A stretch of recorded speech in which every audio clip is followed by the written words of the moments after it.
కాకినాడ జిల్లాలో శాంతి భద్రతలకు అధిక ప్రాధాన్యత ఇస్తున్నట్లు జిల్లా ఎస్పీ బిందు మాధవ్ చెప్పారు. 2025లో కొంత శాతం నేరాలు తగ్గడానికి పోలీసులు చేసిన కృషి ఫలించిందని వెల్లడించారు. 2026 నూతన సంవత్సరం వేడుకల ప్రశాంత వాతావరణంలో శాంతి భద్రతలకు విఘాతం కలగకుండా నెరవేర్చుకోవాలని సూచించారు. మద్యం తాగి వాహనాల ద్వారా శబ్ద కాలుష్యం నిర్వహించి రోడ్లపై తిరిగిన వారిపై కఠిన చర్యలు తీసుకుంటామని ఎస్పీ హెచ్చరించారు.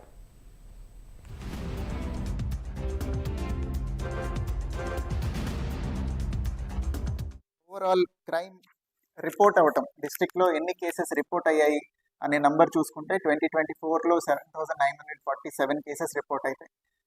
ఈ ఇయర్ 7,776 కేసెస్ రిపోర్ట్ అయ్యాయి. There is a decline of 2.15% overall క్రైమ్లో. సో ఇది హెడ్ వైజ్ కంపారిజన్ అండి, అంటే మేజర్ క్రైమ్స్ ఏమేమి ఉంటాయో వాటిల్లో కంపారిజన్.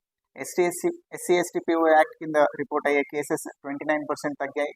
అట్లనే బాడీలీ అఫెన్సెస్ అంటే 324, 326 ఇవన్నీ మీకు తెలిసిన కేసెసే, ఇవంతా 14.81% తగ్గాయి.